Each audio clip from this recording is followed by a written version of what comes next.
जय हिंद एवरीवन।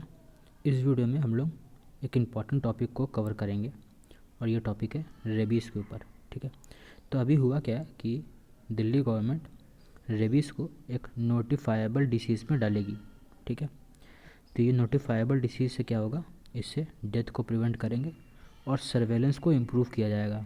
ठीक है, तो ये न्यूज़ इतना इंपॉर्टेंट है कि जो मेजर न्यूज़पेपर हैं जैसे टाइम्स ऑफ इंडिया हो गया, एनडीटीवी हो गया, बिजनेस स्टैंडर्ड हो गया, हिंदुस्तान टाइम्स हो गया, ठीक है, और इंडियन एक्सप्रेस हो गया, सब के सब न्यूज़पेपर इसको कवर किए हैं। तो हम लोग इसको देखते हैं। ठीक है, तो ये देखिए, ये न्यूज़ है इंडियन एक्सप्रेस का। ठीक है, दिल्ली टू डिक्लेयर रेबीज़ और नोटिफाइबल डिसीज़। ठीक है, तो इसका हम लोग A to Z पूरा देखेंगे।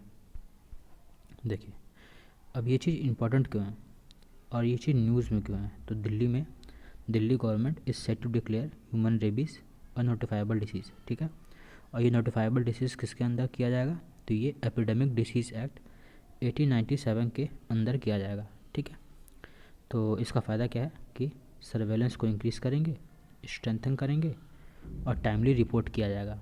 ठीक है, तो ये हो गया एक ओवरव्यू। अब देखिए थोड़ा डिटेल में देखते हैं। तो मेन मोटिव क्या है, मेन मोटिव है ज़ीरो डेथ। ठीक है, जो रेबीज़ से होता है वो प्रिवेंटेबल है तो फिर हमारे यहाँ इतना डेथ क्यों हो रहा है। ठीक है, इतना डॉग बाइट क्यों हो रहा है, इतना प्रिवेंट क्यों नहीं कर पा रहे हम लोग इसको। तो मुद्दा ये है, तो ये डॉग से रिलेटेड जो भी रेबीज़ फैलता है उसको हम लोग कम करना चाहते हैं और अचीव करना चाहते हैं ज़ीरो डेथ। ठीक है, तो इसमें हम लोग सर्वेलेंस को इंक्रीज़ करेंगे, कोऑर्डिनेशन बढ़ाएंगे। ठीक है, डिसीज़ को ट्रैक करेंगे, मॉनिटर करेंगे। ठीक है, और इम्प्रूव करेंगे कोऑर्डिनेशन को between human and animal health system. ठीक है, और जो रिस्क एरिया है उसके ऊपर टारगेटेड अप्रोच रखेंगे।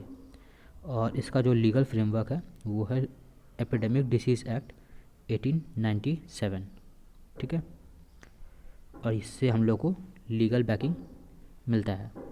ठीक है, आईडीएसपी का मतलब होता है इंटीग्रेटेड डिसीज़ सर्वेलेंस प्रोग्राम। ठीक है, तो ये मैनेज करेगा डाटा कलेक्शन को, एनालिसिस करेगा और रिस्पॉन्स देगा। ठीक है, तो अब तक 20 स्टेट्स में ये डिक्लेयर कर चुका गया है। ठीक है, ह्यूमन रेबीज़ को डिक्लेयर कर चुका गया है नोटिफाइबल डिसीज़ के अंदर। ठीक है, तो अब ये दिल्ली में भी चेंजेस लेके आएंगे। ठीक है, प्राइवेट चाहे प्राइवेट हेल्थ केयर फैसिलिटीज़ हो चाहे गवर्नमेंट हेल्थ केयर फैसिलिटीज़ हो। ठीक है, सभी डॉक्टर, सभी मेडिकल कॉलेजेस, सबको रिपोर्ट करना मैंडेटरी है। ठीक है, तो अभी हम लोग देखेंगे कि इसके अंदर क्या होता है। ठीक है, तो देखिए, सस्पेक्ट रिपोर्ट किया जाएगा। ठीक है, कोई विक्टिम है उसको प्रोबेबल अगर विक्टिम लग रहा है तो उसको, कंफर्म केसेस तो फिर कंफर्म तो रिपोर्ट करेंगे ही। ठीक है, इफ़ेक्टिव इमीडिएटली। अब देखिए,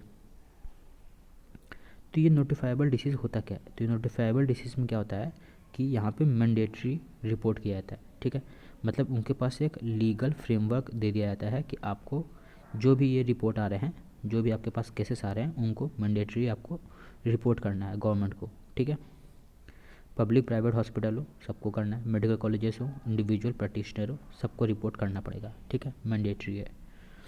ठीक है, क्वेश्चन में पूछ सकता है कि मैंडेटरी है कि नहीं, तो ये आप याद रखिएगा। Reporting include suspected probable confirm cases, जो अभी हम लोग देखें। ठीक है, तो इनको डिक्लेयर कौन करता है, इनको डिक्लेयर करते हैं notifiable disease varies from state to state. ठीक है, तो हर एक स्टेट में अलग अलग टाइप के डिसीज़ फैल सकते हैं। ठीक है, तो वो स्टेट के ऊपर डिपेंड करता है कि वो किस लिस्ट को, किस डिसीज़ को नोटिफाइबल लिस्ट में डालेगा। ठीक है, फिर यहाँ पे जो लीगल और एडमिनिस्ट्रेटिव फ्रेमवर्क है वो क्या है, एपिडेमिक डिसीज़ एक्ट 1897। ठीक है, और as per national rabies control programme. ठीक है, 20 स्टेट्स कर चुके हैं, दिल्ली नोटिफिकेशन जारी किया है। एग्जाम्पल के तौर पे डेंगू हो गया, ट्यूबरक्लोसिस हो गया, कोविड हो गया, कोविड-19।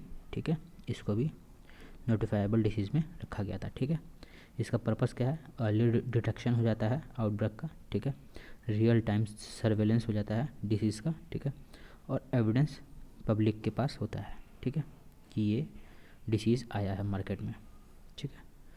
अब देखिए ये रेबीज इतना बड़ा कंसर्न क्यों है, तो ये एक न्यूरोट्रॉपिक वायरस है, ठीक है, और डेडली न्यूरोट्रॉपिक वायरस है ये, ठीक है, जो कि सलाइवा से इन्फेक्टेड जो एनिमल्स हैं उनके सलाइवा के थ्रू स्प्रेड हो सकता है, ठीक है, तो काफ़ी घातक है ये सलाइवा के थ्रू। तो ये पेरिफेरल नर्व में घुसता है और ब्रेन और स्पाइनल कॉर्ड को अफेक्ट करता है, ठीक है। फिर long and unpredictable incubation period होता है इनका, मतलब कि काफ़ी देर में पता चलता है कि हमको ये रेबीज हुआ है, ठीक है। तो यूजुअली जो सिम्टम्स हैं वो 3 मंथ के बाद ही दिखाई देते हैं, ठीक है। Can appear with in days और इवन 6 मंथ, ठीक है। तो काफ़ी बार 6 महीने भी लग जाते हैं पता लगने में कि हमको ये रेबीज हुआ है, ठीक है। और इसी डिले की वजह से ट्रीटमेंट अच्छे से नहीं हो पाता है, तो ये काफ़ी इंपॉर्टेंट है कि इसका टाइमली रिपोर्ट किया जाए कि इसको रेबीज है कि नहीं है, उसको डिटेक्ट करके, ठीक है। अब इसके सिम्टम्स क्या हैं कि फीवर होगा, हेडेक आएगा, नोजिया, वोमिटिंग, ठीक है, तो ये सब है। एडवांस में क्या है, एक्सेसिव सलाइवेशन होगा, ठीक है। फियर ऑफ वाटर, ठीक है, तो ये इंपॉर्टेंट है कि रेबीज से फियर ऑफ वाटर फैलता है, ठीक है। हेलुसिनेशन होगा, पार्शियल पैरालिसिस भी हो सकता है, ठीक है। Almost always fatal but preventable, ठीक है, इसको हम लोग प्रिवेंट कर सकते हैं, तो क्यों ना पहले ही कदम उठा लिया जाए, ठीक है। वन सिम्टम डेवलप, जब सिम्टम डेवलप होगा तो रेबीज इज़ नियरली 100% फेटल, ठीक है।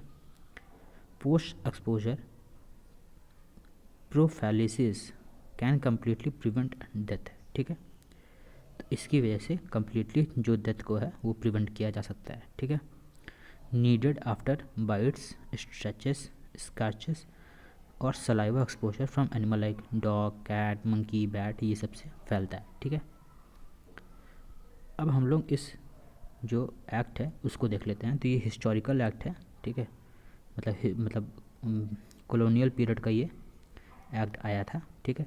और ये लेके आया गया था ब्यूबोनिक प्लेग को रोकने के लिए, ठीक है। जो बॉम्बे के प्रेसिडेंसी में फैला था ब्यूबोनिक प्लेग, उसको रोकने के लिए ये एक्ट लेके आया गया था, ठीक है। इसमें जो अथॉरिटीज़ हैं उनको यहाँ पे पावर दिया जाता है कि वो घर को सर्च कर सकते हैं, ठीक है, और एनफोर्स कर सकते हैं, इवैक्यूएट कर सकते हैं, डिमोलिश कर सकते हैं जो भी इन्फेक्टेड एरिया है उसको, ठीक है। इसमें 4 सेक्शन है, ठीक है। बेटर प्रिवेंशन करते हैं डेंजरस एपिडेमिक डिसीज़ के लिए, ये ऑब्जेक्टिव है, ठीक है।